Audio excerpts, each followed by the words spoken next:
So if we cover a small area like then we will find this slope is going to be like this, and the value could be 0.1 to 0.2. But when we cover greater areas, it is found that the slope will become more steeper. Now this will be called as the steep one.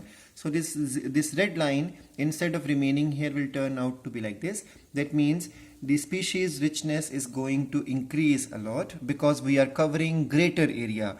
Now that's why it is called here that the z value will be somewhere between 0.6 to 1.2, and the example given here is of the fruit eating birds and fruit eating mammals in the tropical forest of different continents. So in different continents it has been found. For the fruit eating birds and mammals, this slope is found to be, or the z value is supposed to be 1.15. Now there is a question there, what do the steeper slopes mean in this context? Now please remember, this is the slant and this will is the steep. So steeper means that the area you are going to cover is less. That means the area we have covered has greater richness of species, because when you see this slope, if the slope is like this, area covered is more and species found is less. But when we go like this, it becomes more steeper, not slanter, it becomes steeper. So the steeper it becomes, the species richness is going to increase. So the steeper slopes means in this context that the species richness is of greater degree. Now the next concept is why we are so much interested to know about the biodiversity. So the next topic as per the NCERT is the importance of species diversity to the ecosystem. So does this number of species in a community really matter to the functioning of the ecosystem? This question, for which the ecologists have not been able to give a definite answer. For many decades, ecologists believed that communities with more species tend to be more stable. So the basic thing which scientists have already understood is that the more diversity a ecosystem has or the community has, it will be more stable type of community. So than those which have less number of species. What exactly is the stability? Now what is stability of a biological community? Now this again is important. The last year it has come in the board exam. How do you define a stable community? So a stable community should not show much variation in productivity from year to year. Now what is productivity? If you read the 14th chapter, there is a definition of primary productivity and productivity. Rate of production is called as productivity, and there even the units in which they are expressed is also explained in detail. That chapter has been removed this year from the board. So a stable community should not show too much variation in productivity from year to year. So that means first point is, what is stability? That there should not be much variation or fluctuation in productivity from year to year, and it must be either resistant or resilient to occasional disturbance. So, and second point, it should be resistant. That means it should be able to stop or does not find any change in itself because of, or otherwise it should be resilient. Resilient means coming back to similar condition again once the awkward conditions are gone. So it should be resistant to, or it should be resilient to occasional problems, which could be natural problems or it could be man-made problems. So maybe there is a flood, there is a snowfall, too much of snowfall, very less rainfall, flood could be there. So such type of occasional disturbances could be man-made also. There could be a forest fire.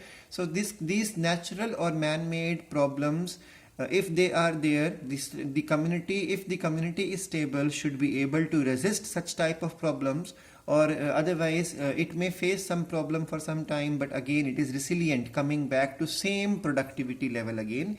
And then third point, it should be resistant to invasion by the alien species. So it should be even resistant to something which is called as these invasion by the exotic species.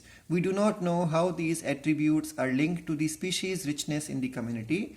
So if it comes in board exam, what is stable community, you are supposed to give 3 points. You lose one of the point, your marks would be gone. It's as simple as this. So the next thing is, David Tillman was a scientist who performed many years ecological experiments using outdoor plots. So he went into the fields as well as jungle, and he performed many experiments, especially the cornfield experiments in America. And Tillman made some observations, and his observations are, so this also comes in the board exam, but is the contribution of David Tillman in understanding the biodiversity and its importance. So the answer is here. Tillman found that the plots which had more species showed less year-to-year variation in total biomass. So first point, those areas in which he performed experiment and those area or those plots had more species, he found if there are more species, there is less fluctuation or variation year to year in total biomass. And second point he found was, he showed that in his experiment, increased diversity contributes to higher productivity. So there are 3 points to explain stable community and 2 points to explain David Tillman's observation in the long-term ecosystem experiments in which he used outdoor plots, and he came up with these 2 conclusions. The next thing, although we may not understand the completely how species richness contribute to the well-being of an ecosystem, we know enough to realize that the rich biodiversity is not only essential for ecosystem health but even for the human to survive. At time when we are losing species at an alarming rate, one might ask a question that why are we so worried about the species richness and the extinction of the species?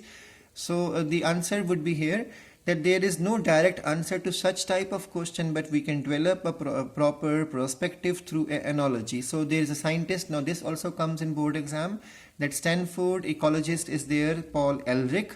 He gave an hypothesis called as rivet-popper hypothesis, in which he compared a ecosystem with the aeroplane, and then there are many species, and those species he called as rivets or the screws.